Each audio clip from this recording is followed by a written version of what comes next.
Antarctica wasn't always a frozen wasteland. A long time ago, it was full of life, and 56 million years ago, something terrifying stalked its jungles. A giant, flesh-eating bird. It was around 6 feet tall and weighed as much as a lion. For millions of years, nothing could challenge it. So why did it disappear? And could there be even bigger predators still hidden beneath the ice? Paleontologists found 2 massive claw bones in Antarctica, sharp, curved, and powerful, belonging to this bird. They were dug up from the Epresian-aged rocks of Seymour Island, which means they're around 40 to 50 million years old. Their shape left no doubt. These were the so-called terror birds. Their scientific name is Forus raceti, some of the most fearsome predators to ever walk the earth. They were flightless and didn't even need wings. Instead, they could sprint at breakneck speeds, like ostriches from a nightmare.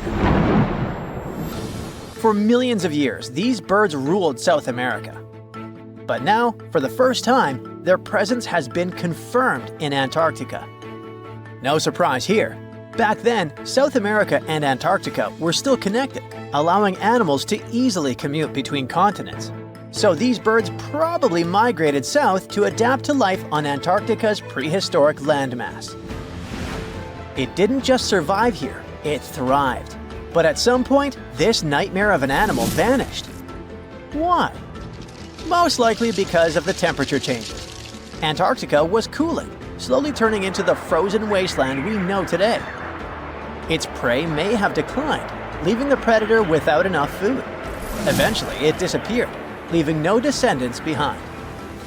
Researchers hope that they'll find a complete skeleton eventually. They're also wondering where there might be even bigger species waiting to be discovered. Perhaps these birds evolved into a completely new Antarctic lineage. But for now, all we have are 2 giant, creepy claws. People often think that there are almost no animals or plants in Antarctica. But that's not true at all. Penguins waddle around, and forget the cute tiny ones. Antarctica used to have 6-foot-tall monsters. The emperor penguins are the largest penguin species alive today. They can dive over 1,800 feet deep and hold their breath for over 20 minutes. There were giant ancient penguins around 38 million years ago. They were the size of humans. Fossils show they had long, sharp beaks, making them terrifying hunters of fish and squid. The fish there are also absolutely fascinating. Forget giant squids. Colossal squids are nightmares even bigger. Some reach over 40 feet long with massive, super sharp beaks and eyes the size of dinner plates. Finally, orcas, the apex predators of the Antarctic Ocean. They hunt in packs, working together like a wolf pack of the sea to take down seals, fish, and even massive whales. There are even tiny plants like moss and algae, Antarctic hairgrass and pearlwort. They somehow survive against all odds. There are many other myths going on about Antarctica. For example, some people think that when icebergs break off from glaciers, they immediately start drifting straight into the open ocean until they melt. But the reality is way more chaotic. First, when an iceberg breaks off from a glacier or ice shelf, it has to deal with underwater obstacles. It can stay stuck on the seafloor for decades without moving. Then, they get caught in powerful whirlpools and spin in place for months. One iceberg, a 23A, spent nearly 40 years frozen in place before finally breaking free, only to get caught in a swirling ocean vortex for another 8 months. After that, their paths are influenced by ocean currents, tides, winds, and even underwater topography. They don't just float freely. Their movements are full of literal, unexpected twists. And speaking of glaciers, another strange rumor is that some humans can't travel more than 311 miles inland in Antarctica because of an impassable ice wall, freezing jet fuel, deadly winds, and no oxygen. But this is completely false. Antarctica has been explored by planes, vehicles, and even scientists on foot. There's an entire research station sitting at the South Pole. People live there all year long. The ice wall is real, a massive ice cliff rising above the ocean. But that isn't some secret barrier, it's an ice shelf. These are thick slabs of ice that form when glaciers slowly flow off the land and spread over the ocean. Almost 3/4 of Antarctica's coastline is made up of them, but they don't form some giant ring around the world. Antarctica is one of the most extreme places on Earth, but we've conquered its challenges and we keep learning more about it every year. That's why every year, millions of dollars are poured into keeping research stations running, protecting wildlife, and making sure the people who live there have everything they need. But where does all this money go? Well, Antarctica stations are basically small cities. There's electricity, heating, water purification, food storage, and medical facilities. The biggest station, McMurdo, is basically a town with over 1,000 people in summer. It has everything from a fire station to a gym. The South Pole Station is super deep inland, so it's one of the hardest places to supply. Getting food and fuel there requires airplanes flying thousands of miles in extreme cold. But the internet loves a good mystery. When Google Maps revealed what looked like a massive doorway in Antarctica, conspiracy theorists went wild. People joked about everything from Bigfoot's vacation home to a secret base, or even a Star Trek spaceship hangar hidden in the ice. But there's a way simpler and less exciting explanation. It's actually a grounded iceberg, a chunk of ice that got stuck in shallow water and is now slowly melting. As ice moves across the landscape, it flows around bumps and obstacles, creating odd shapes. The process of melting, breaking apart, and refreezing can carve ice into unexpected forms. Antarctica also has incredibly strong downward-blowing winds that sculpt ice into dramatic formations over time. No secret doorway, unfortunately. And speaking of doors, for years, Ushuaia, Argentina, has been called the gateway to Antarctica, the last stop before the icy continent, the place where expeditions begin. But there's another option. Punta Arenas, Chile. Let's compare them. Ushuaia is closer to Antarctica. It's the top departure point for tourists going on cruises. But no regular flights to Antarctica. No major scientific bases operating from here. It's basically controlled by the military, which refuses to allow private flights, only commercially operated ships. Yes, Punta Arenas is further from Antarctica, but 22 countries and global organizations use it as their main base. There are regular flights to Antarctica happening there every year. Private airlines can actually operate here, making it the real air connection to Antarctica. Ushuaia may have the best location physically, but Punta Arenas actually runs the show. Argentina made a huge error in picking its Antarctic airbase. Instead of setting up a simple, accessible base at sea level, they built Marambio Base, very high, on rough terrain, completely impossible to reach by land. Everything has to be flown in by helicopter, making operations slow, expensive, and frustrating. For 50 years, Argentina stubbornly stuck to this bad decision, while Chile set up efficient, well-planned bases that the world now uses. If things don't change, Ushuaia will be nothing more than a tourist stop.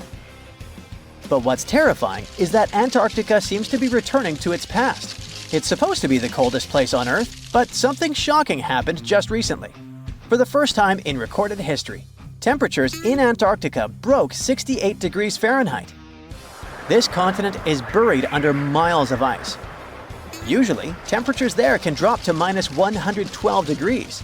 But in the winter of 2020, scientists recorded an insane 69 degrees on Seymour Island, hotter than many places in Europe at that time.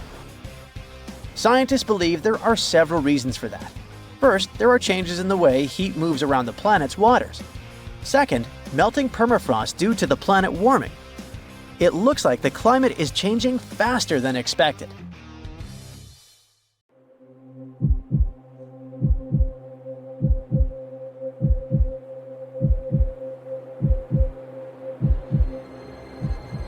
leave it to people wandering on Google Earth to stumble upon the world's newest and weirdest places ever. Like this mysterious pyramid discovered in Antarctica. Soon enough, the internet blew up with all sorts of theories regarding this unusual shape. Could it be a sign from a different life form? Is this pyramid indeed natural, or is it man-made? For starters, it's not the first time we've discovered a pyramid in the Antarctic. The first one was observed by the British Antarctic expedition in the 1910s and kept secret for a long time. Its discovery being kept hidden only added to the mystery. A second such structure was discovered in 2016, which further increased the interest in the matter. The mystery was soon enough deciphered by scientists. These formations are just mountains. They're located near the Ellsworth Mountains, a range over 250 miles long, so they're just mountain peaks that have broken through the ice sheet. As for their particular shape, it's just a coincidence. Pyramids are found throughout nature. The Matterhorn in the Alps and Mount Ballenstinder in Iceland, for example, are quite similar in terms of shape. As for the official name of these peaks, they're called nunataks, or peaks of rock peeking through a glacier or an ice sheet. Antarctica has way more incredible features, like the fact that it's home of 60 to 90% of the world's fresh water. That's because its ice sheet is the biggest on our planet, stretching across 5.4 million square miles. I'll spare you the calculations, but that leaves only 1% of the continent ice-free. Antarctica's ice reaches 2.7 miles thick at its deepest point, meaning half the height of Mount Everest. Should it ever melt completely, our sea levels would rise to roughly 200 feet. It wasn't always this cold, though. At some point in our planet's history, Antarctica had some average temperatures as the city of Melbourne has today. It took a lot of research, but scientists figured out that Antarctica's temperatures could have reached up to 62.6 degrees Fahrenheit. Sure, that was 40 to 50 million years ago, but if you think about it, it was at the same time when dinosaurs roamed our Earth. Time is also different on this icy continent. All the lines of longitude that help us calculate different time zones merge into a single point at the South Pole. Here, there are 6 months of daylight in the summer, followed by 6 months of complete darkness during the colder season. So, scientists working here stay, on average, in the same time zone they've come from.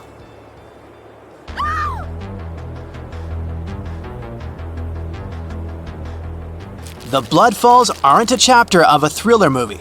They are merely a series of waterfalls located in one of the driest regions of Antarctica. They emerge from an underground lake filled with a special type of bacteria. These little organisms use sulfates as fuel instead of sugars, which makes them very intriguing for scientists. The water contained in this lake is so full of iron that it basically just rusts when it meets air. So, the reddish color of the waterfall also gives it its trademark name. The megalodon was the largest predator ever known in our planet's history. In terms of its location, the megalodon lived practically in all waters on our globe, except near the poles. The reason why there were no megalodon teeth found in Antarctica is probably because the gigantic creature was adapted to only warm tropical and subtropical waters. If you plan to visit Antarctica by boat someday, just know you might not get there on a non-metallic boat. The hull of your transportation device must be made of either steel or aluminum to withstand the harsh weather conditions here. Antarctica isn't home to a lot of bugs. In fact, there is only one true species of insect that calls this place home. It's a wingless midge called Belgica antarctica. This fly is so tiny that it only reaches 0.08 to 0.23 inches long, but it's still the Antarctic's largest terrestrial animal. A lot of Antarctic fish also come with an antifreeze substance in their blood. They don't necessarily need it for protection against the cold temperature, but mostly against touching ice.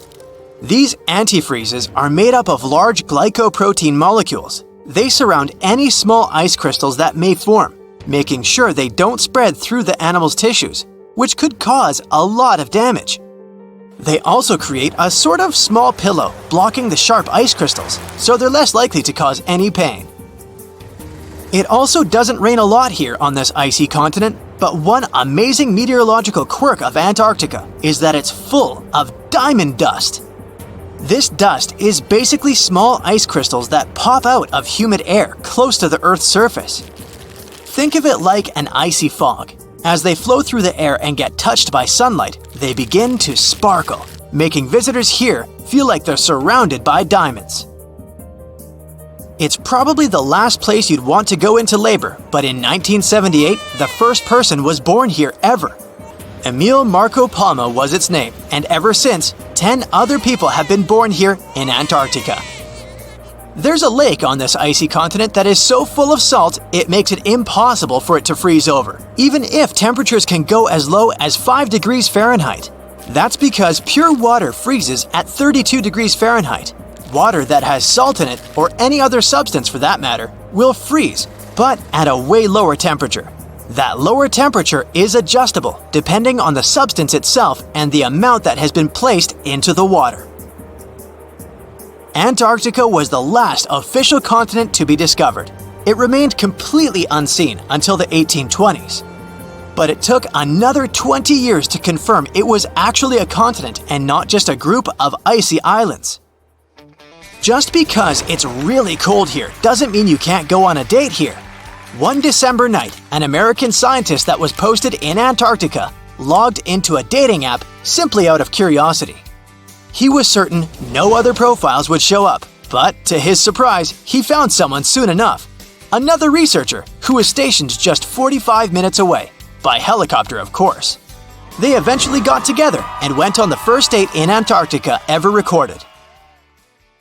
Apart from ice, this continent has something else way more abundantly than any other piece of land on Earth: meteorites. If we look at the research done by scientists, meteorites have equal chances of reaching any place on our planet.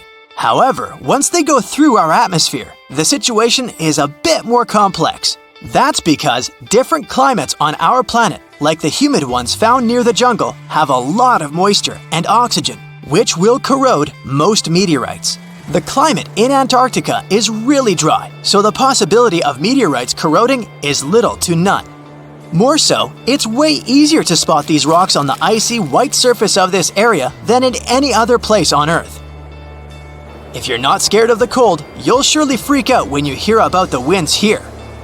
That's because Antarctica is for the most part the windiest place on Earth. Wind speeds have been reported here to reach even 200 miles per hour. The South Pole is more than penguins and endless snow. There's a hidden ghost world within it. Look, it's right here on the globe. Don't confuse Antarctica with the Arctic, which is at the top of our maps. Much smaller in size, and let's face it, way less mysterious. The ice sheet covering Antarctica is about 1 to 3 miles thick, which is up to 16 Eiffel Towers stacked on each other. This massive blanket hides the true features and contours of Antarctica's land. We still don't know much about this mysterious continent, and it is ice and snow that are to blame. We still don't even know the true shape and size of this continent. Mapping Antarctica without some huge shovels is an incredibly hard task. But satellites learn to penetrate the ice with their cameras. And now we know there's actually an enormous, dramatic ancient landscape beneath the snow. The ghost of the past. About 90 million years ago, Antarctica was a much warmer place. It was actually a lush rainforest with tons of plants and probably teeming with life. It even had rivers flowing through it. Then the ice came. This happened about 34 million years ago, during the transition from the Eocene to the Oligocene, when our planet cooled significantly. It was the beginning of one of our several ice ages. The land remained, but now was hidden under ice and snow that got thicker and thicker. To a regular eye, Antarctica turned into a white desert, vast, flat, and featureless. Time went on. This massive ice sheet moved around, smoothing and shifting the ground beneath it. Over the millions of years, it changed what the land looked like. Now, if we looked under the ice, it wouldn't hold any signs of the original South Pole, except for one place. In areas where the ice is especially thick and doesn't move much, like in East Antarctica, it has actually worked the other way around. It became like a super thick blanket that protects the land. Normally, things like wind or rain slowly wear away the ground over time, changing its shape. But since we have this protective ice blanket, it prevents these natural processes from reaching the stuff underneath. So, the ground stayed almost the same for millions of years, like it's been frozen in time. This special area near the Aurora and Schmidt subglacial basins has become the ghost of Antarctica's landscape. This place was barely touched even since it was first covered in snow 34 million years ago. This is a historical footprint, a place that can tell us what Antarctica's ground looked like before it became a freezing nightmare. As scientists peered under East Antarctica, they saw an amazing ghost.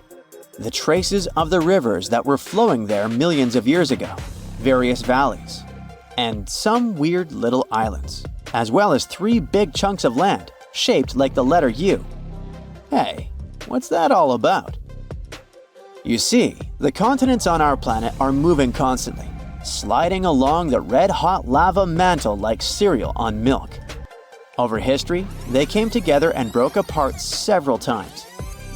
Hundreds of millions of years ago, several continents were a part of one enormous Gondwana. Antarctica was one of them. It used to be one huge landmass. But when Gondwana broke apart, the poor continent got stretched by tectonic forces.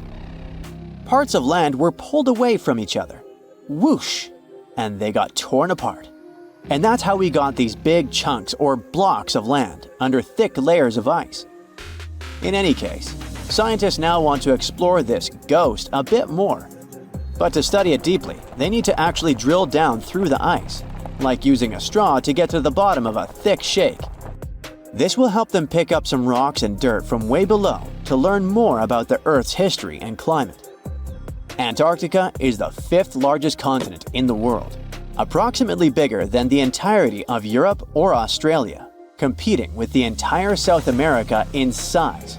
Aside from East Antarctica, we discussed there are several more regions: Antarctica Peninsula, South Pole, West Antarctica, and the Ross Sea.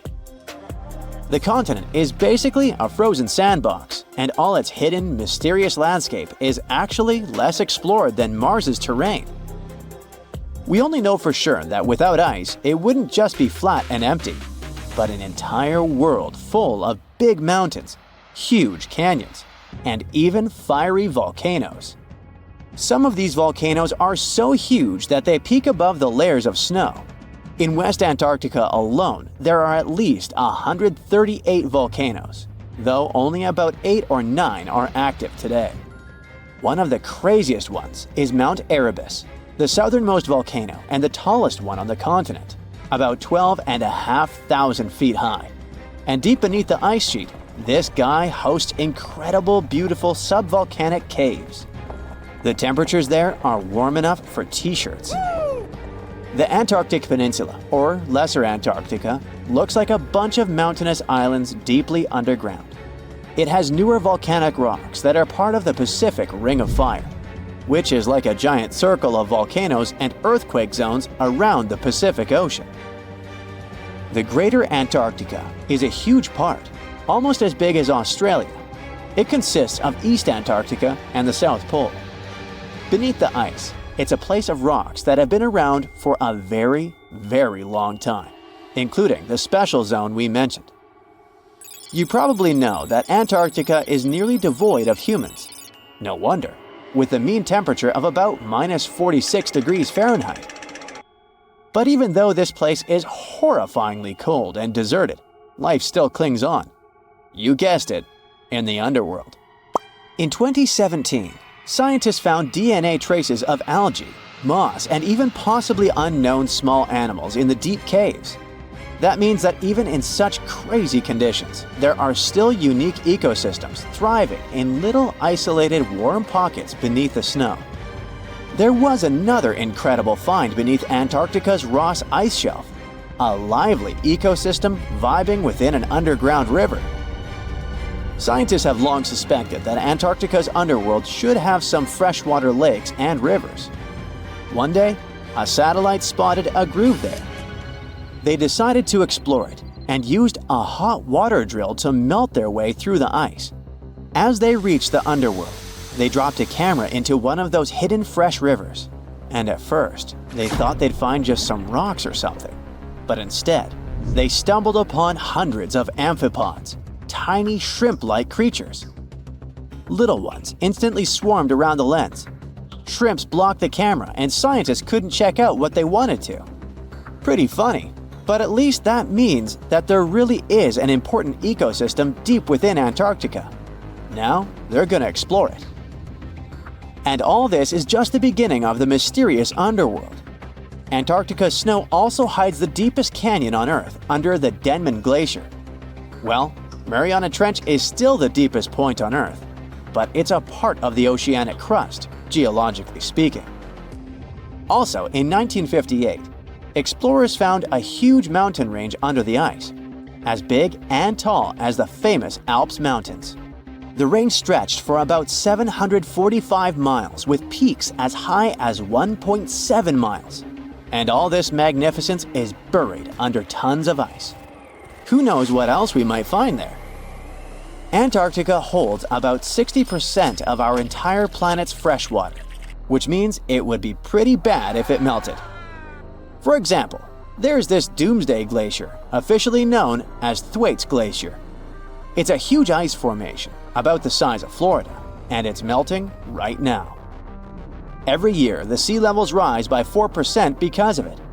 If this guy melts away completely, the sea levels all around the world will increase by 2 feet, which might not sound like a lot, but it would be catastrophic for coastal areas. Luckily, researchers have found that even if its ice shelf were to collapse in the next 50 years, the glacier itself wouldn't retreat as quickly as they feared. It's still losing ice rapidly, but it would be quite a slow process. In 2011, scientists from Chile found a weird-looking fossil in Antarctica that looked like a squashed football. Almost 10 years later, the rock just sat on a shelf in Chile's National Museum of Natural History with no specific label. It went by The Thing in the museum because it looked like something from a science fiction movie. When the scientists finally got their hands on the strange fossil, it turned out it was actually a giant softshell egg from around 66 million years ago. This one is more than 11 inches long and 7 inches wide. A regular chicken egg is just 2.5 inches long, and an ostrich egg is almost 6 inches long for comparison. So, the Thing won the title of the biggest softshell egg ever found and the second largest egg of any animal we know of. The only bigger egg that was ever found was that of the extinct Madagascan elephant bird, which is also 1.5 times as tall as Michael Jordan. The bird, not the egg. The Antarctic egg is also special because it's the first fossil ever found in this part of the world. So, whoever left it there must have been one big creature, probably a giant sea turtle that lived long ago, like a mosasaur. This is surprising because most scientists thought these creatures didn't even lay eggs. So this discovery could change what we know about them. The egg is also unique because it has a thin eggshell and no pores, which is totally different from most dinosaur eggs. It actually looks more like the eggs of lizards and snakes, but it came from a giant creature related to these animals. No known dinosaurs or flying reptiles from that time and place were big enough to lay such a huge egg, so it must have been a mosasaur after all. But we can't be 100% sure. Scientists did a lot of work and studied 259 types of living reptiles, like lizards and snakes, and their eggs. From this, they figured out that the mommy who laid the egg was probably at least 23 feet long, not counting her tail. During the late Cretaceous period, this part of Antarctica might have been like a nursery. Paleontologists have found bones of tiny mosasaurs and plesiosaurs in the same area, along with bones from the grown-up ones.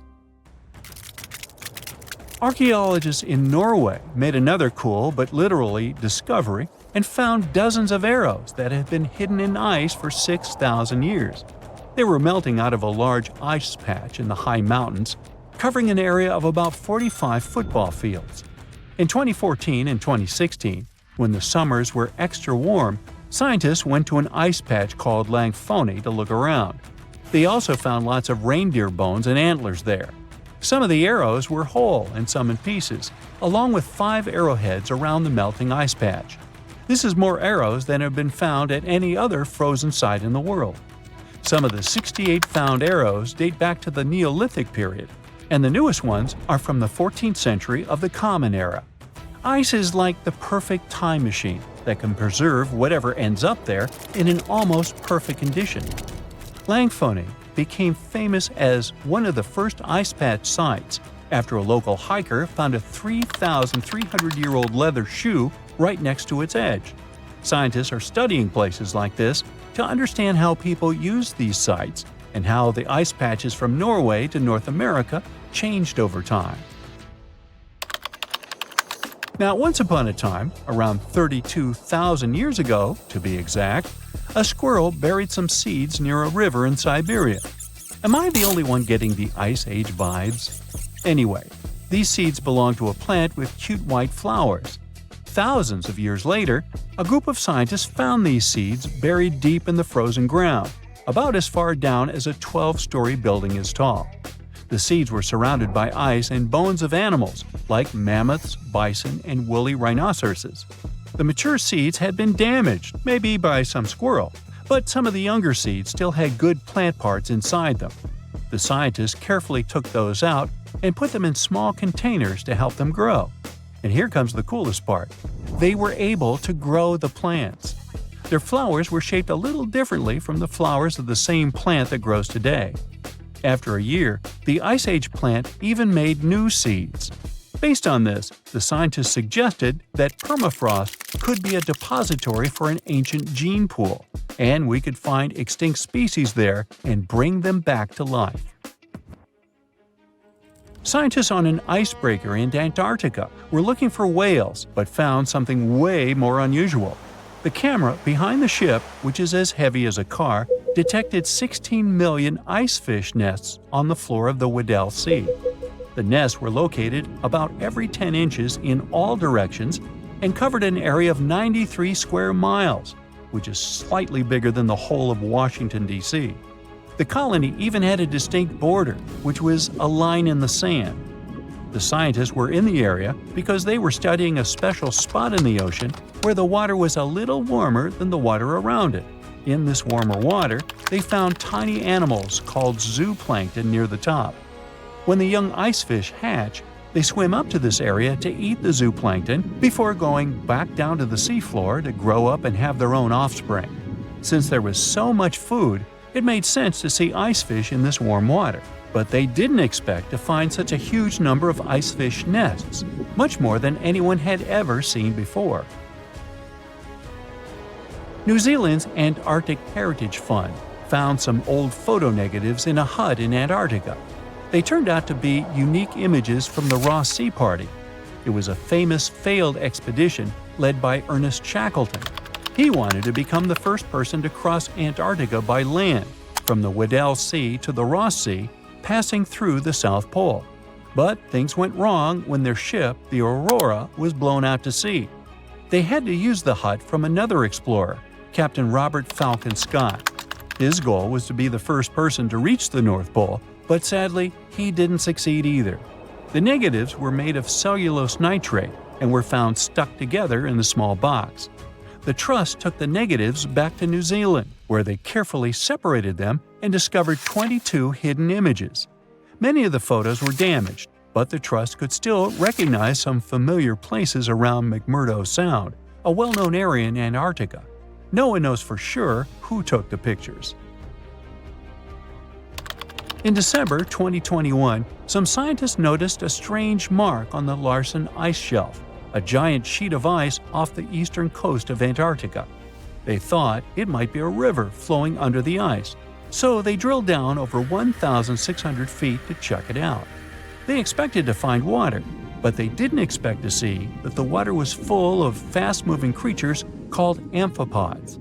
The scientists also found that the water in the underground river had unusual layers of currents moving in different directions, which they still don't fully understand. Another surprising thing happened during their research. On December 20th of the same year, a volcano erupted far away in Tonga, and the pressure waves from the eruption were detected all the way down in the ice river in Antarctica. It shows how everything on our planet is connected, even in the most distant places.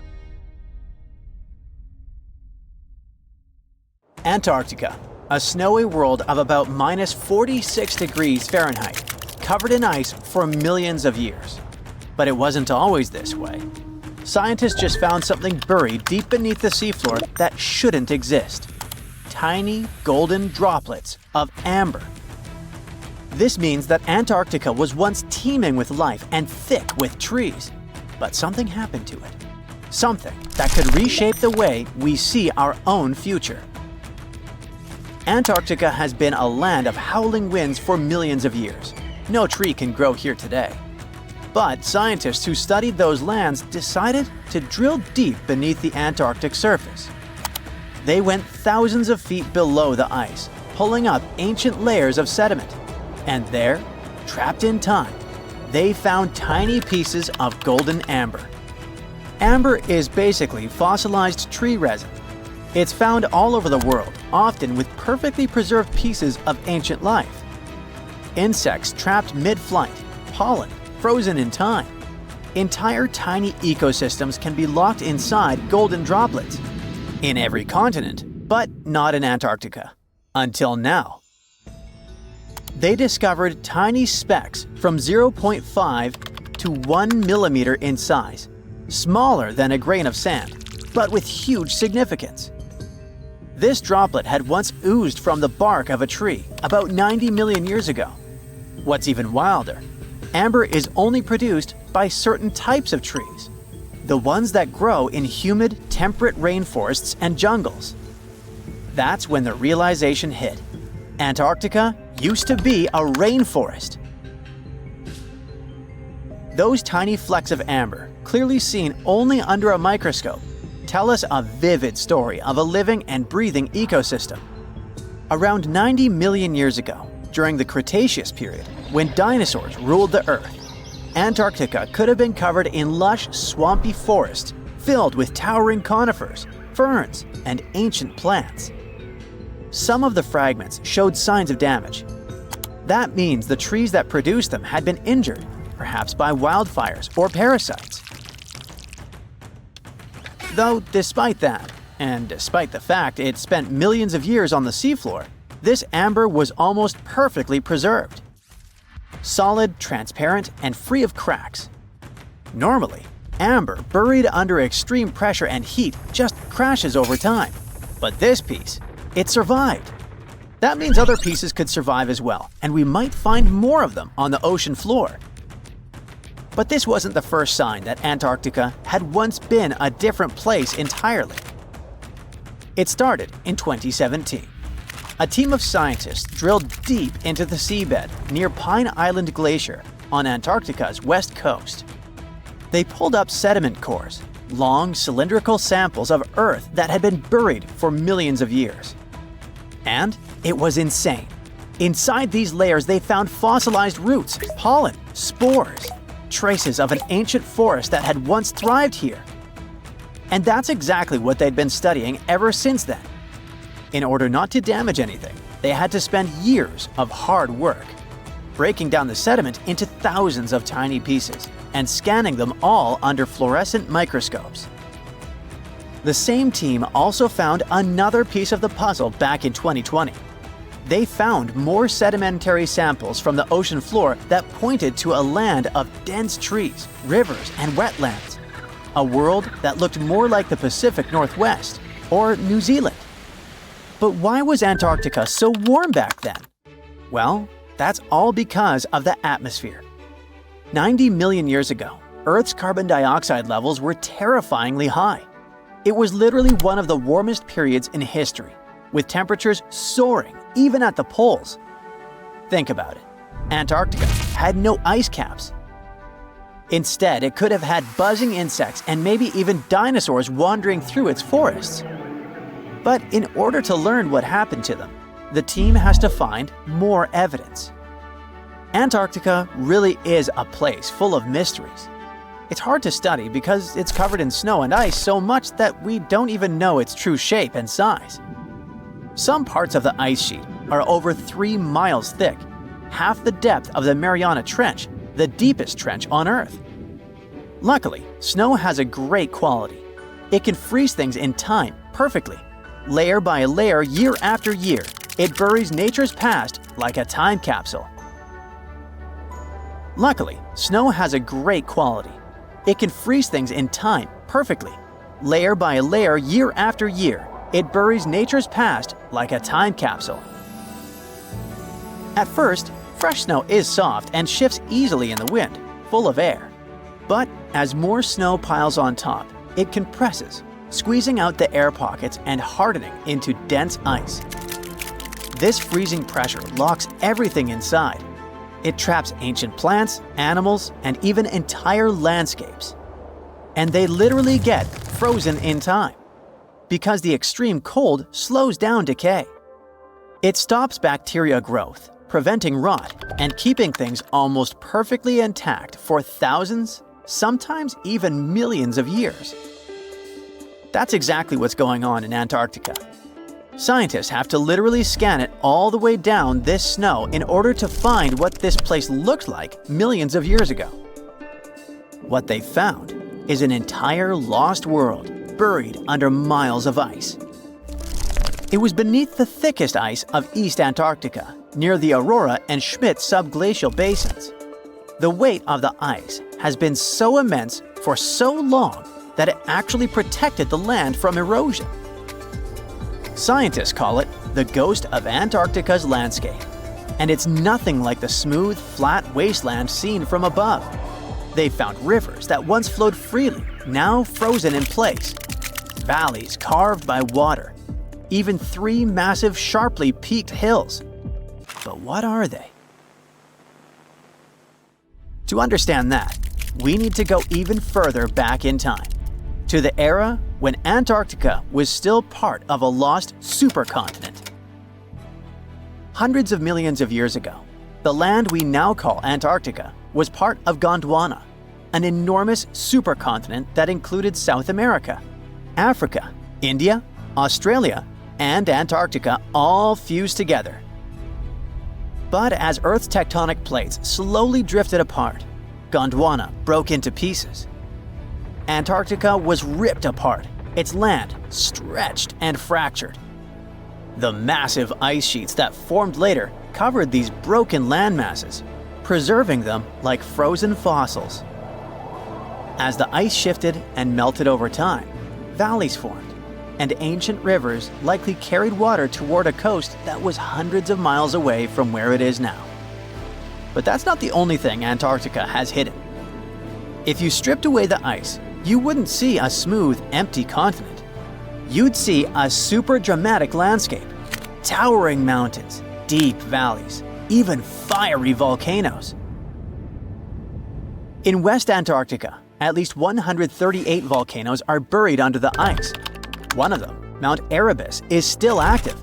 And inside, it has warm volcanic caves where you could walk in a t-shirt. Oh, and if it wasn't weird enough, Erebus is also spewing out gold. Yep, the actual tiny specks of gold from deep within the Earth. Scientists believe this happens because magma, the superheated semi-molten rock beneath the Earth's surface, carries liquid gold with it as it rises. Every single day, Erebus releases about 0.2 pounds of it. That's worth around $6,000 per day. In a year, that adds up to 64 pounds, or more than $2 million, floating into the sky. Unfortunately, before we grab shovels, we gotta remember that those are just microscopic particles. They're often smaller than 60 micrometers, thinner than a human hair. Not even mentioning that they're scattered around up to 620 miles away from the volcano itself. Finding them is nearly impossible. But that just shows that even in such a harsh place that looks just like a white desert, there are still many fascinating mysteries to discover. For example, somehow, life still clings there.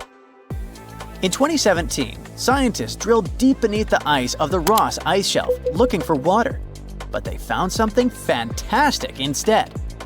A river hidden beneath 1,640 feet of ice, running through the dark. And inside it, hundreds of tiny shrimp-like creatures. They swarmed around the camera, blocking the lens, welcoming the scientists. In deep caves beneath the ice, DNA evidence has also shown traces of moss, algae, and possibly even unknown tiny animals. So, turns out, even in one of the harshest places on Earth, life finds a way. And who knows what else we'll discover in the South Pole? Hey, look at this rock. At first sight, it looks like a regular boring rock, the likes of which you can see when walking along the beach. Its color doesn't stand out, and its weight is pretty regular, around 4 pounds. But everything changes when you learn that this rock was born on Mars, traveled all the way to Earth, and ended up in Antarctica. Ah, now the story sounds much more fascinating. So let's find out the details. Researcher Roberta Score, who worked on the ANSMET project, which stands for Antarctic Search for Meteorites of the Denver Antarctic Program, found this meteorite in 1984. If you want to decipher the name of the space traveler, I can help you. It comes from the place where the scientists spotted it, the Allen Hills of Antarctica, hence ALH. And then we've got the year of the discovery and the number of the sample. If you think that Roberta picked up the rock and exclaimed something like, "Woohoo, I'm holding a chunk of Mars," I'll have to disappoint you. At the very beginning, it was totally unclear where the meteorite came from. And one thing confused researchers even more.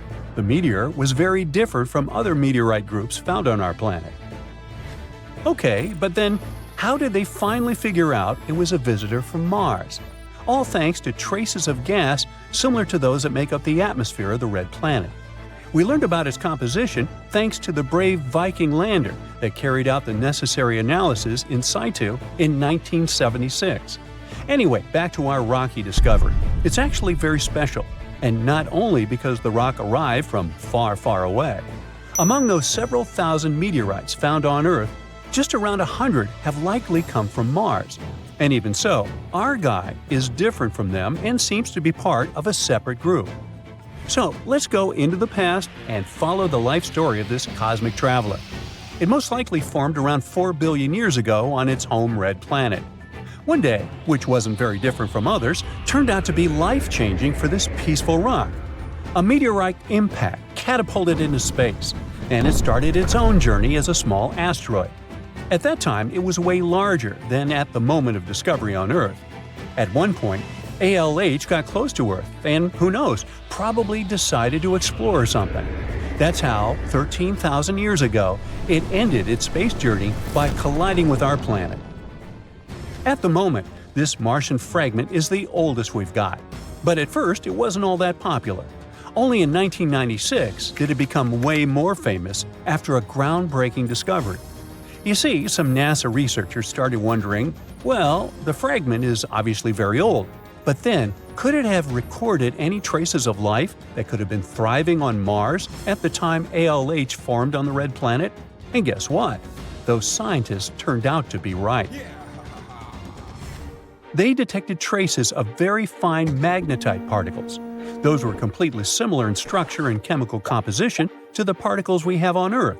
They're called magnetofossils, and magnetotactic bacteria produce them. So it might mean that, at one point, there were some forms of life on Mars. In April 2020, scientists from the Japanese Space Agency made another discovery. They detected nitrogen containing organic material of Martian origin in our meteorite. So, who knows what new astounding secrets further examination of the meteorite might reveal? At the moment, though, all you can do is travel to Antarctica and find more of them. The thing is, this place is great for meteorite hunting. Surprisingly, we have found nearly 50,000 meteorites in Antarctica, and hundreds of thousands are still waiting to be discovered. Each of these space rocks can tell us a story of the evolution of the solar system. For example, the very first lunar rock found on the icy deserted continent proved that chunks of space objects larger than asteroids can also end up on Earth. So, let's say you got inspired and decided to go meteorite hunting all the way to Antarctica.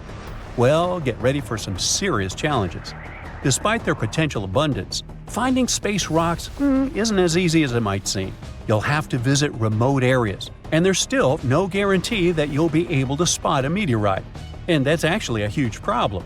Meteorites are vanishing from sight. Currently, scientists find about 1,000 meteorites in Antarctica each year. But according to a new study, about 5,000 more get hidden out of sight every year. The culprit is warming temperatures. Worried scientists created a model that could help them figure out where those meteorites might surface. This model was quite complicated, taking into consideration snow cover, surface temperature, the speed at which ice flows, and even the steepness of the terrain. After that, they ran simulations under various warming scenarios. It turned out that meteorites indeed sank out of sight as temperatures rose. To say that the researchers were upset is obvious. They didn't expect that climate change would affect their work so much. Even though those areas are below freezing, people still managed to ruin a crucial archive of the solar system. But let's get back to your meteorite hunt. If you want your chances to find one to be higher, travel to the base of mountains or outcrops where ice, which usually flows to the lower ground, is forced to move upward. But make sure to take your windbreaker with you. In those places, powerful winds brush away snow, exposing bright, vivid blue ice. Instead of melting, this ancient ice can change directly into water vapor, and it helps expose meteorites that would otherwise remain hidden. You need to hurry though. Meteorites at the surface disappear quickly. Even when temperatures are well below freezing, the rocks can still absorb some of the sun's heat and melt the ice. It's like they're creating underground, or shall I say under ice, tunnels for themselves, sinking and hiding from sight. Sometime later, refreezing closes the entrance to those tunnels, effectively trapping meteorites inside, tucked out of sight. Now, scientists admit it's very tricky to find working methods to spot meteorites. And if we don't hurry and develop such methods, we might lose between 80,000 and 250,000 space rocks in total. No wonder scientists are on a mission to find more meteorites. They're focusing on meteorite stranding zones. Those are places where meteorites often gather on the surface because of specific features of geology, ice flow, and climate conditions. As you already know, you can find meteorites on blue ice without snow cover. This makes meteorites easy to spot. But finding such hotspots is often pure luck. Or you gotta sit day and night, scouring maps and satellite images in attempts to spot blue ice zones near research stations. Let me introduce Veronica Tolinov, a glaciologist, and her team. They've taken things to the next level by developing a smart Antarctic-wide map. To do it, they've used machine learning and satellite data from NASA, the Canadian Space Agency, and others. This map highlights areas where meteorites might be hiding based on past finds and all kinds of climate and ice data. Apparently, the best places to find meteorites are along the edges of the continent and near mountains with blue ice. Unfortunately, it's not just the blue ice that matters. The temperature and speed of the ice flow are also super important. For example, if the ice flows too quickly, meteorites get swept away before they can accumulate. So, if you want to find a meteorite, you have to wait for very precise conditions. The surface temperature has to stay below 16 degrees Fahrenheit almost all the time. Otherwise, meteorites sink. You can start with the Allen Hills region. Yup, that's where our ALH friend was discovered. This area is kind of a meteorite gold mine with more than 1,000 finds. But there are even more promising places, like the Fimbulheimen Mountains, and no one has searched there yet. You might be the first. In any case, with this new map, researchers developed a where-to-go index that ranks the best meteorite hunting spots, making future field trips much more targeted. And with plenty of blue ice regions still unexplored, there are tons of meteorites just waiting to be found. So, what are you waiting for? Ooh, you're diving into the dark and icy waters of Antarctica.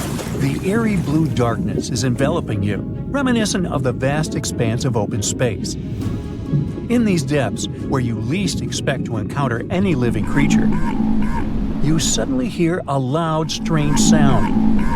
A quacking noise, as if a giant duck was hidden in the deep. In 1960, researchers first recorded this sound and named it bioduck. Clever. For decades, they tried to unravel the mystery of its source. Was it a giant kraken? An extraterrestrial spaceship that had crashed into the ocean? A mysterious sea monster? Or perhaps an enormous duck? There were many versions, one more bizarre than the other. Oceanographers detected similar sounds in other locations as well. Off the western coast of Australia and near New Zealand, they recorded similar but higher-pitched signals, which they named bio-goose. It seems the creepy atmosphere of the story disappears with such names. Anyways, these sounds were not isolated incidents. They happened multiple times with consistent intervals. Many initially thought the source must be mechanical, given the regularity of the sounds. However, studying the oceans in the latter half of the 20th century was challenging because of limited technologies. Nevertheless, scientists persisted in collecting data on bioduck and biogoose, driven by their insatiable curiosity. As more data accumulated, so did the theories. But scientists eventually uncovered the mystery. Bioduck turned out to be a form of communication with a biological origin. When researchers analyzed the repeating sounds, they noticed that the signals never overlapped. One source would speak while the others remained silent, suggesting a form of communication. The question remained, which ocean creature possessed such an extraordinary method of communicating through varied frequency sounds? The answer, as many have guessed, is whales. Scientists compared the bioduck sound from Antarctica with the calls of minke whales and found striking similarities. The biogoose sounds from the waters off Australia and New Zealand likely belong to other species or very young minke whales. This discovery, however, only deepened the mystery. What purpose did these sounds serve? Were the whales discussing their dinner plans, laughing at the humans recording their voices, or perhaps sharing deep insights about the universe? The possibilities were endless, but the most astonishing revelation was that humans might one day learn to communicate with these magnificent creatures. Communicating with whales is no longer a far-fetched idea. Scientists from the University of California have already established contact with a humpback whale named Twain. In a groundbreaking experiment, researchers conducted a 20-minute conversation with the marine mammal. Here's how they did it. The specialists went on a marine expedition to the coast of Alaska, where they recorded the sounds of a group of humpback whales.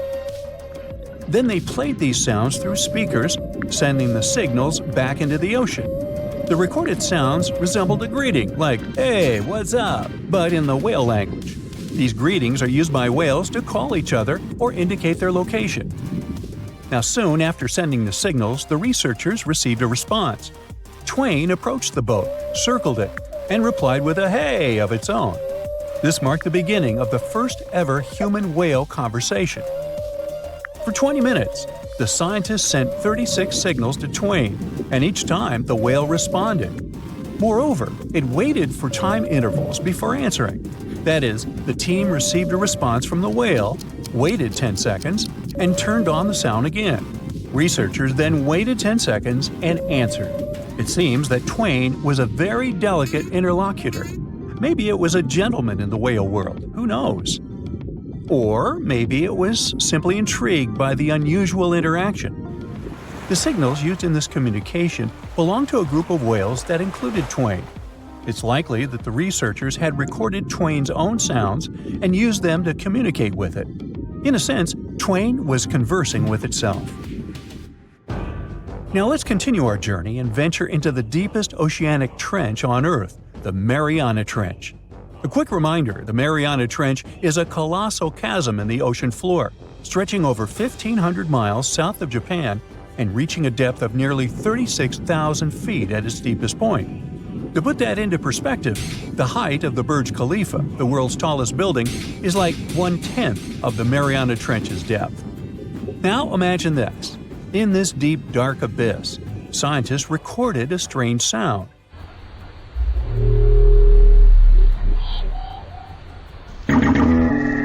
Unlike bioduck, this sound resembled something from a science fiction movie, a low rumble, followed by a metallic ping, reminiscent of the sounds made by spaceships in sci-fi movies. Researchers named this mysterious phenomenon biotwang noises. Scientists first detected this strange sound in 2014 during an acoustic survey of the Mariana Trench, and they quickly identified its source: whales, specifically Bride's whales. Using artificial intelligence, researchers analyzed around 200,000 hours of audio recordings from the ocean and found matches with a group of Bride's whales. Like other animals, these whales use sounds as a form of communication. Now, did you know what else was found at the bottom of the Mariana Trench? A plastic bottle. It's unlikely it was done by a kraken or a whale or some type of monster. Everything is simpler here. The bottle ended up there because of a human. But that's a topic for another video. Okay, let's deal with one more sound. No whales this time, just a mysterious sound in the loneliest place on Earth. This place is called Point Nemo, and that's why it's so lonely. Located in the South Pacific Ocean, Point Nemo is the most remote spot from any land. The nearest island is 1,450 nautical miles away. It's about the same long distance from land in all other directions. Moreover, here, there's almost no marine life, since few water currents reach this spot, and therefore few nutrients are supplied. In a sense, it's a water desert. And so, in 1997, oceanographers recorded a very strange and frightening sound coming from the depths in the area of Point Nemo.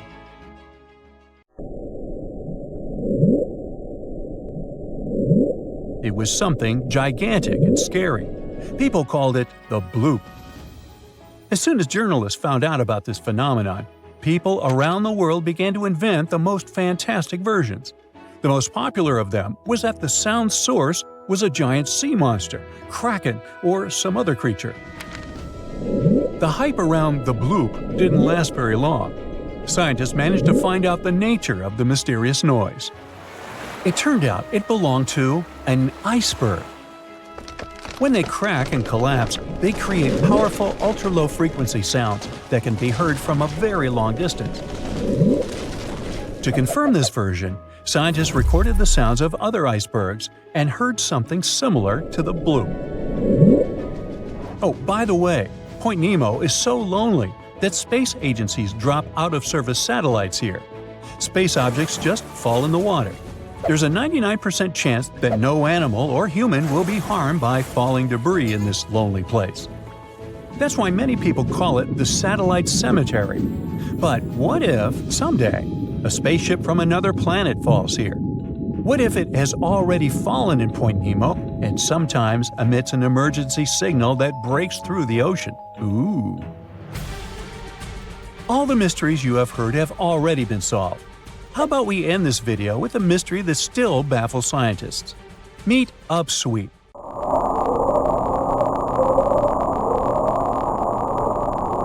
One of the most mysterious sounds ever recorded in the ocean. It's not just noise, it's a series of short ascending tones repeated at intervals of several seconds. It was first discovered in 1991 using hydrophones installed in the Pacific Ocean. At first, oceanographers suggested that upsweep could be associated with volcanic activity or underwater earthquakes.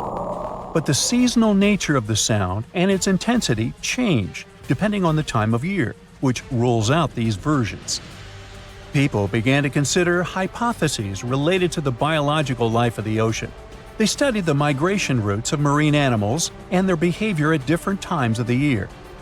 However, despite all efforts, the sound source has not been identified. Some studies suggest that upsweep may be associated with certain species of fish or other marine animals that make sounds for communication or navigation, but no one has been able to prove it. So, there's a mysterious doorway in the middle of Antarctica. Some people think it's Bigfoot's vacation home, or a shuttlecraft from Star Trek, or maybe a door to Agartha, a mythical kingdom some people believe is located in the center of the Earth. Well, the scientists debunked all these poetic theories and explained that what looks like a mysterious doorway is located in an area of fast sea ice. It's offshore of the coast and is full of little islands with shallow water around them. When ice flows around hard rocks hidden underneath, it can create patterns that look odd but are totally normal. In this spot, the ice is thin, so the rocks underneath have a big effect on how the ice moves. The cold winds in Antarctica also shape the ice and snow and make it look like they're lines and shapes. So, the mysterious doorway is just a rocky ridge poking out because the ice has melted a little. The top of the doorway is the tip of the rock, and the sides are snowy trails left by strong winds blowing in the same direction. It's essentially an iceberg that got stranded and is melting in one place. One YouTuber found another out-of-place mysterious object more than 150 miles off the shore of Antarctica, a 400-foot-long ice ship. The internet went wild with theories like that the ship must have ended up there right from the Bermuda Triangle. But there was no scientific proof that it was a ship and not just a large chunk of ice. And once some other internet users revisited the place, they noticed the ice melted in the summer and the hypothetical ship was gone. Another mysterious Google Maps find in Antarctica was a pyramid. And before you make up an exciting theory about how the ancient Egyptians built a secret base here, I have to tell you it turned out to be just a mountain. It's part of the tallest mountain range in Antarctica that stretches for almost 250 miles. It's not the first pyramid on this continent, as explorers from the British Antarctic Expedition found another unusually shaped mountain and nicknamed it the Pyramid. But this one didn't even have a pyramid shape. Here's one Antarctic find that definitely won't disappoint you: a giant ice shelf that reminded scientists of the Grand Canyon. A special submarine robot named RAN covered over 600 miles under the thick ice and brought back some amazing footage of icy mountains, valleys, flat plateaus, and swirly patterns made entirely of ice. One of the strangest things RAN found was giant bowl-shaped holes, or scoops, in the ice. Sadly, scientists lost track of the robot. They think that curious Wendell seals may have accidentally bumped into RAN and caused it to get stuck. To save energy, RAN probably shut itself down, and the scientists couldn't find it again. But the team is hoping to build a new robot and continue exploring this icy canyon to see how the patterns under the ice might change over the years. Another huge Antarctic canyon was found thanks to bad weather. A team of sound experts had to pause their work at the Casey Research Station in a storm. Instead of waiting around, they decided to use the unexpected free time to map the seafloor near Adams Glacier. And that's how they found a canyon that is almost 7,000 feet deep, almost 30,000 feet wide, and stretches over 28 miles away from the glacier. During the mapping, they discovered just part of the canyon before they had to go back to the research station.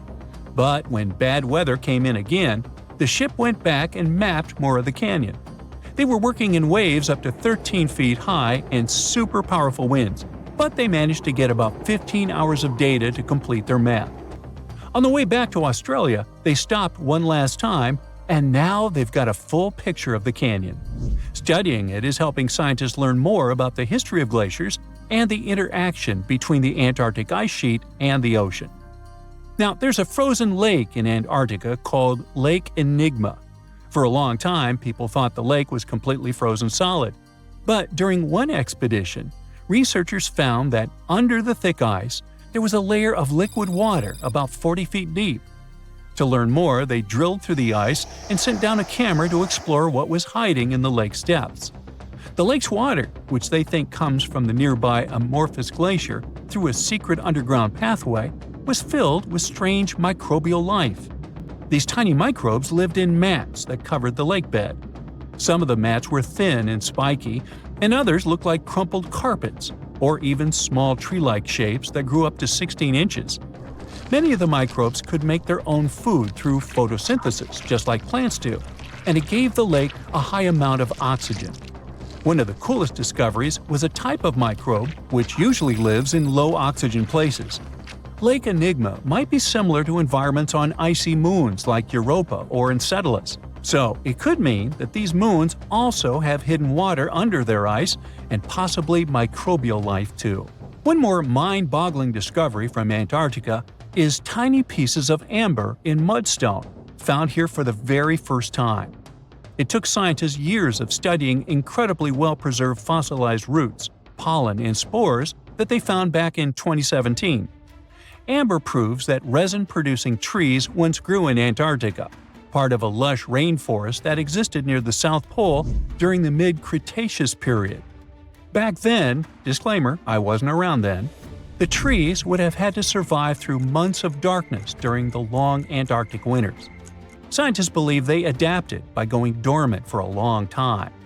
The amber pieces the scientists found are tiny, but they are beautiful shades of yellow and orange with bumpy surfaces that show how the resin flowed out of the trees. This resin likely leaked out to protect the trees from insects. It was preserved because water quickly covered it and kept it safe from sunlight and air. A scientist was browsing through satellite images for brown trails of penguin waste and found 4 new colonies of emperor penguins at the base of the globe. These new colonies likely have been around for years, though 3 of them are rather small, with fewer than 1,000 breeding penguins each. One of the new colonies was found close to a place called the Lazarev Ice Shelf, where there used to be a larger penguin colony. They thought this colony went extinct in 2019, but it seems the penguins have just moved a bit because of changing sea ice conditions. So studying them can help us learn more about how emperor penguins adapt to changes in the environment. Now, there used to be a giant river system in Antarctica 40 million years ago. Researchers found proof of it after studying soft sediments and hard rocks from the frozen seabed. They looked at tiny bits of radioactive elements, like uranium and lead, and learned that the deeper dirt came from the time of dinosaurs. The dirt closer to the surface was younger and had an interesting pattern, like the kind you see in river deltas today, such as in the Mississippi River or Rio Grande. Scientists found tiny signs of life in the sand.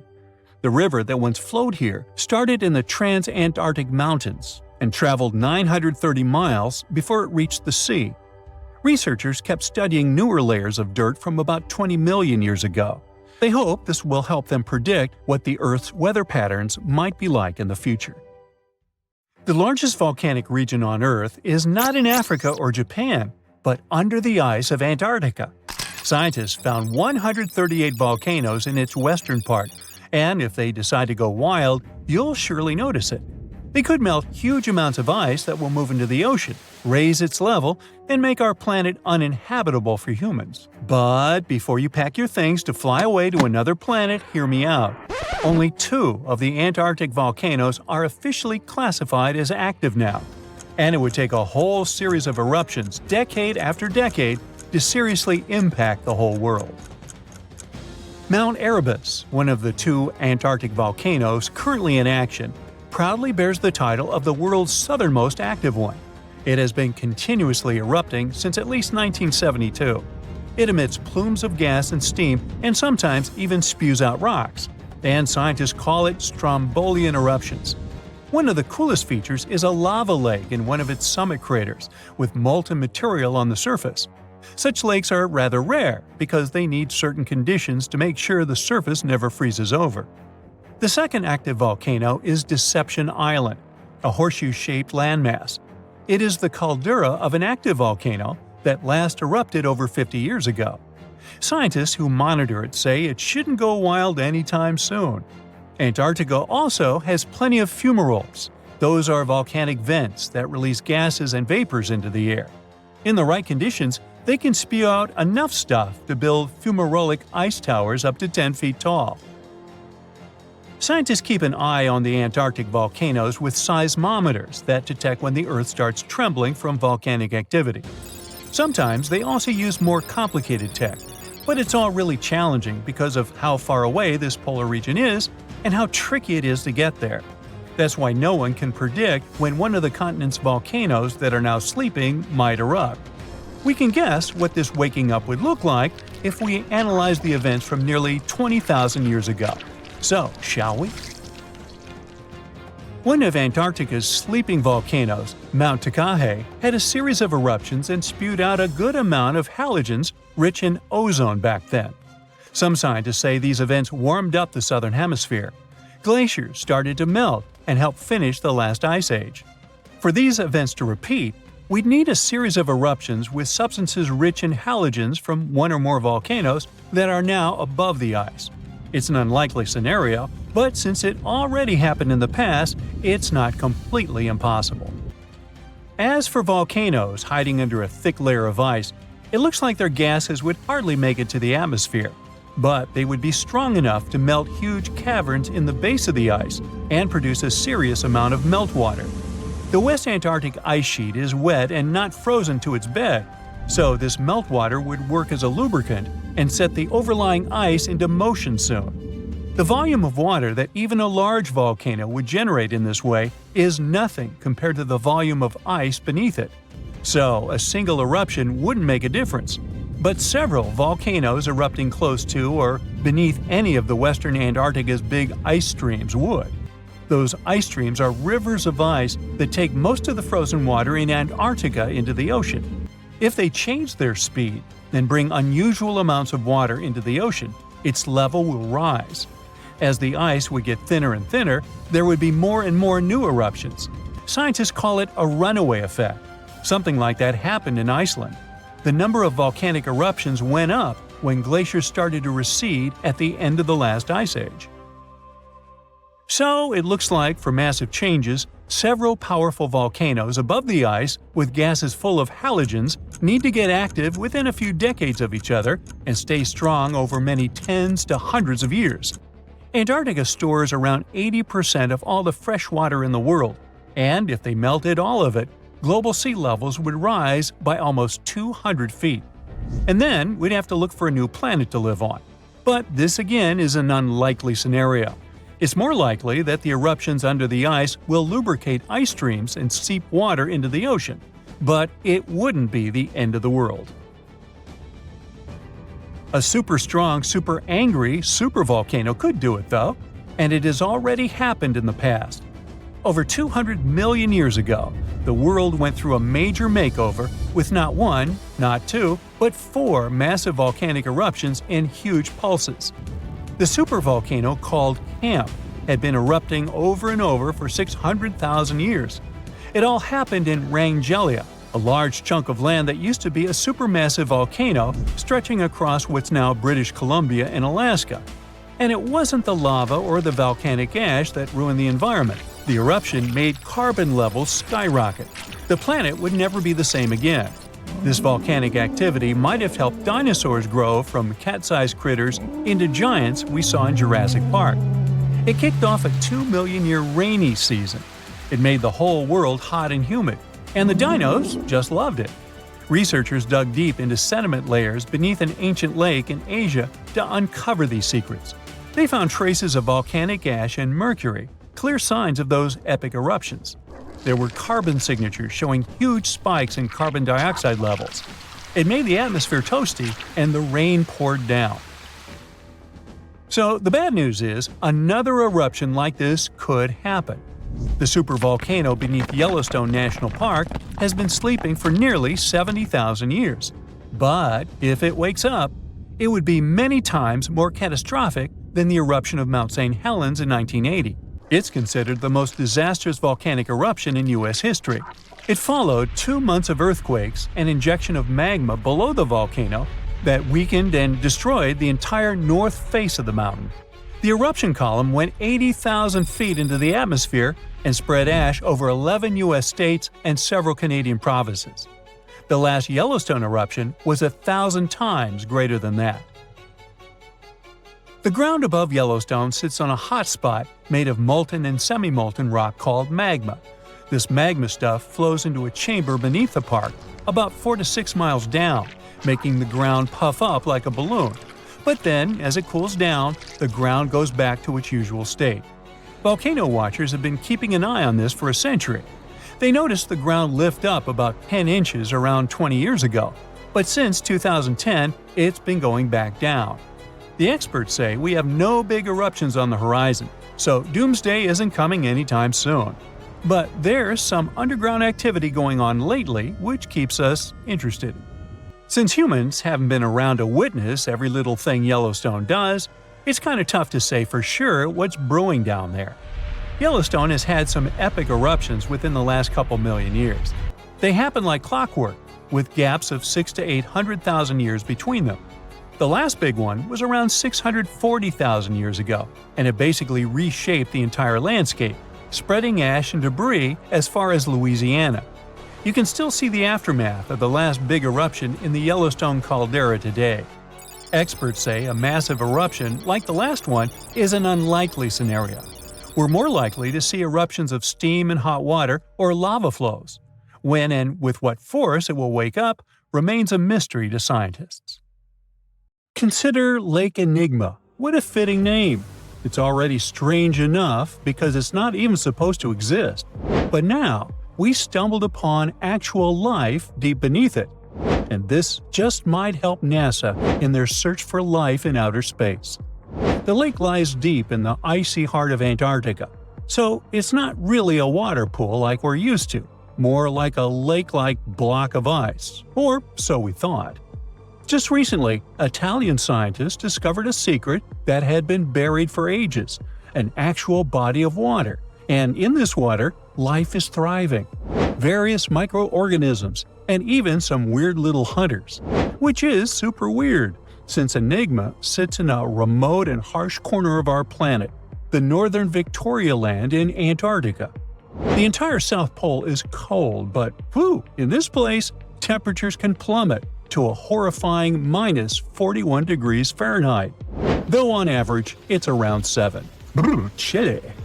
Like we said, this lake shouldn't even be there at all. Antarctica is technically the largest desert on Earth, even though it's covered in snow, because it's super dry.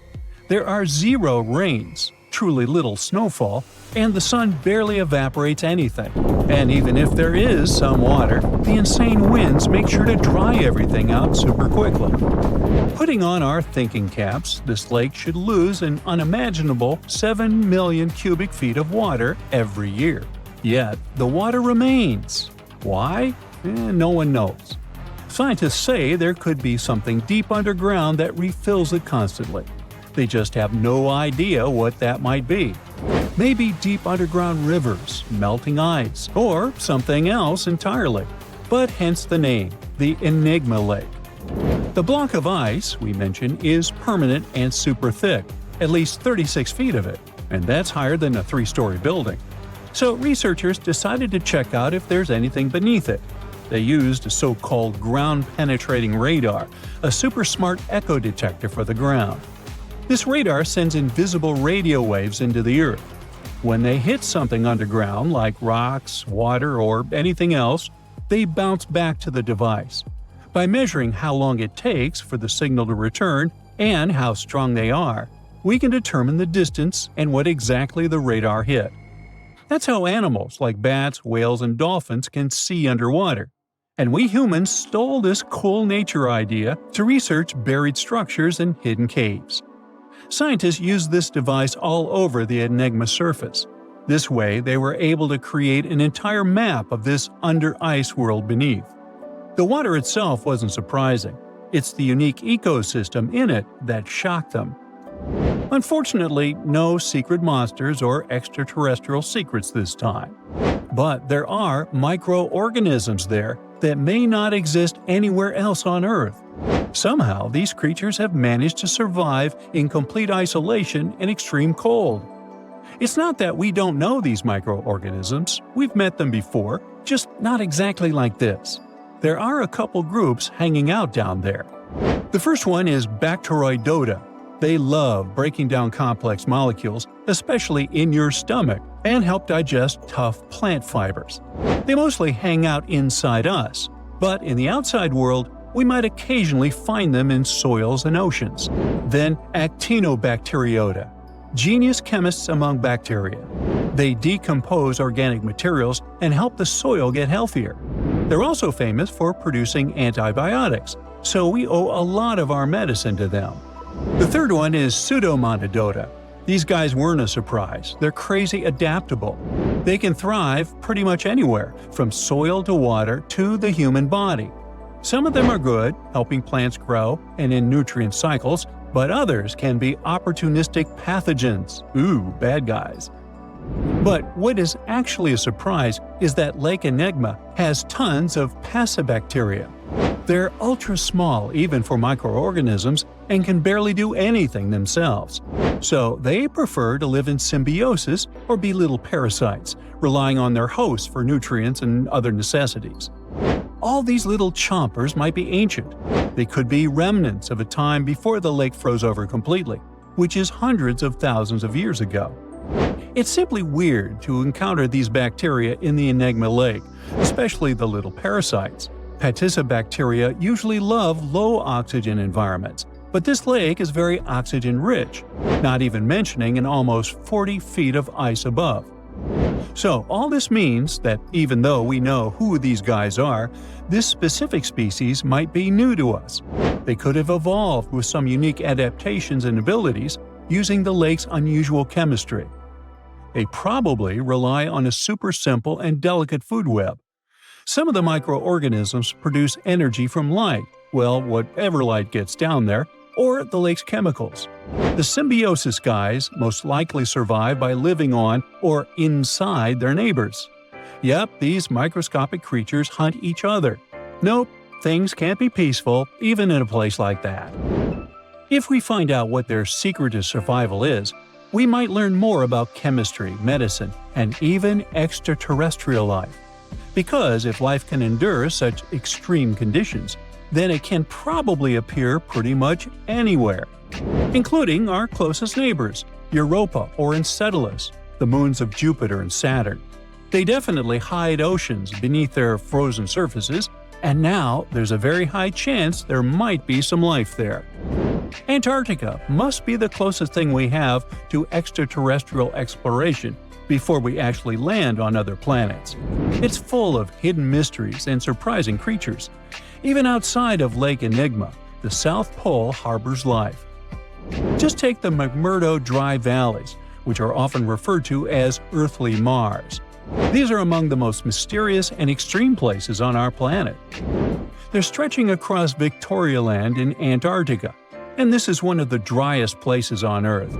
Makes sense if you remember the name. Surprisingly, unlike other parts of the South Pole, this land is almost entirely devoid of snow and ice, just lots of super cold ground.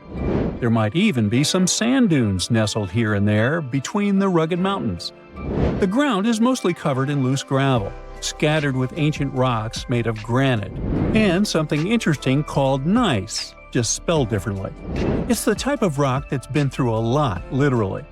It's usually born when granite and sedimentary rocks have to endure insane pressure or horrifying heat for a while, a process called metamorphism.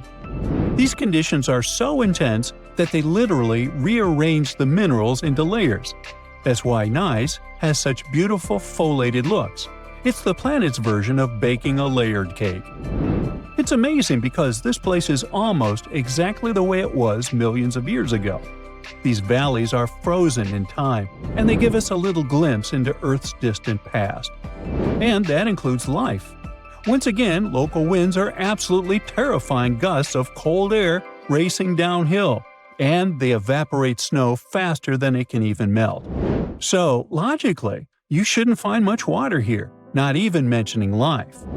But somehow, you can still stumble across frozen lakes and saline ponds in the dry valleys. And local life stretches all reason and our understanding of biology. It exists inside the rocks themselves. Microorganisms are hidden in slightly moist cracks and crevices. Deep inside, there's endolithic bacteria. These guys are super chill. Instead of moving around like other microorganisms, they always stay put inside their little rocky homes. How do they survive? Through photosynthesis. Just like plants, they take teeny tiny parts of light that gets in crevices and acts like little solar panels, getting energy from the sun. Meanwhile, in another place, beneath the Taylor Glacier, there's bacteria that literally doesn't eat anything. Not comfort, not sunlight, not even oxygen. These guys rely on a diet of dusty rocks and sulfur to fuel their weird metabolisms. By breaking down sulfur and iron, they get energy to sustain themselves. This way, they easily survive in deep seas at sub-freezing temperatures, completely cut off from sunlight, oxygen, and the world itself. This place is fascinating for both its life and the lack of it. In some parts of the valleys, like University Valley, yes, that's what it's called, the permafrost is so harsh that no microbes were found at all. This might be one of the only places on Earth where life appears to be completely absent, a quite scary idea. Anyway, now scientists are thinking about learning more about Lake Enigma and drilling this Mars-like environment. Exactly for that reason, to see how we could get samples from Mars in the future.